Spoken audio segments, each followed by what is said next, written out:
Thank you.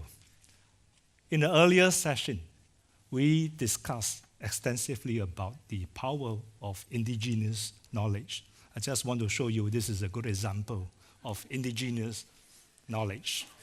In the extreme weather of minus 70 degrees Celsius, where all high-tech, new technology products like Gore-Tex and all that fail, this traditional knowledge works. And it has been worn by indigenous people living up north in the northern Siberia for centuries, if not millennia, and it's still very, very useful today. So, ladies and gentlemen, it is a pleasure to be back in the Paris of the North for the Arctic Frontiers Conference. I reckon this is probably my 6th or 7th time visiting Tromsø. So this year, I'm back again. And Tromsø really, to me, is a home away from home. It's a cool home because temperature is cooler. And the choice for this year's theme, Smart Arctic, is timely, as the emergence of new technologies bring about opportunities, but also potential disruptions. So I would like to take this opportunity to share some examples of Singapore's experience in a smart city that may be of interest to the Arctic communities. And as a small country, with very limited resources, actually we don't have any natural resources. And Singapore has to innovate and be creative constantly just to stay ahead of the competition. And therefore, in this process, technology is really a very critical tool for our survival. And we introduced a Smart Nation initiative in 2014.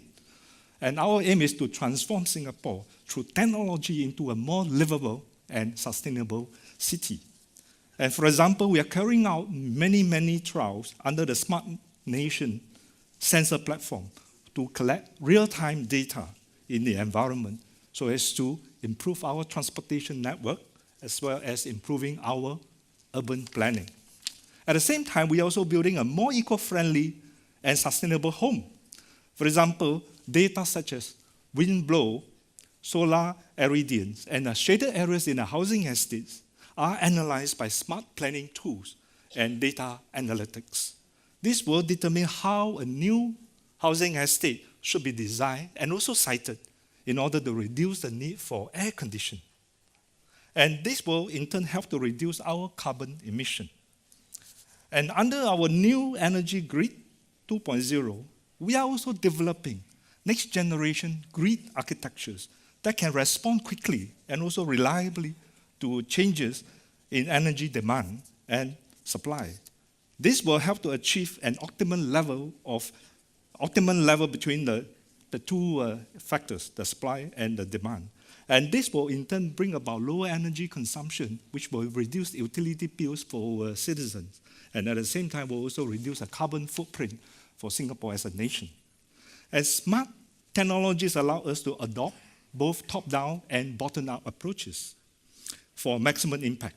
For example, we have a smart water meter, which syncs with a mobile app to allow homeowners to track their water consumption and also to receive alerts on water leaks either in the office or at home.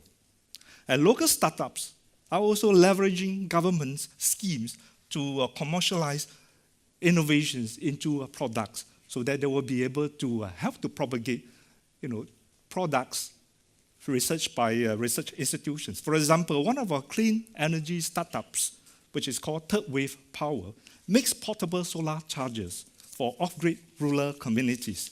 This is useful for people living in a remote area, and also it will not only apply to Southeast Asian countries, but I think that there's also a lot of potential to be used in the Arctic region.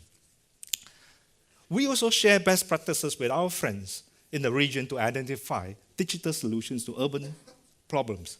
It was in this spirit that Singapore spearheaded the setting up of the ASEAN Smart Cities Network during our chairmanship of ASEAN last year. The ASEAN Smart City Network currently has 26 pilot cities. I understand that there's also an equivalent in the Nordic region, that is the Nordic Smart City Network. So I hope that perhaps in the near future, the two networks can meet to discuss and share information on how to come up with better, smarter solutions to improve the living conditions in the Arctic. And the examples that I mentioned from the Singapore Smart Nation Initiative perhaps may not be replicated wholesale to the Arctic context because the two regions are so different. But I hope that these options, all these examples that I mentioned just now, will give you the options to think about when you're planning for a smarter Arctic. And this is where, as an observer, we would like to share the information, our experience with our Arctic counterparts so that together we will make Arctic cool again. Thank you very much.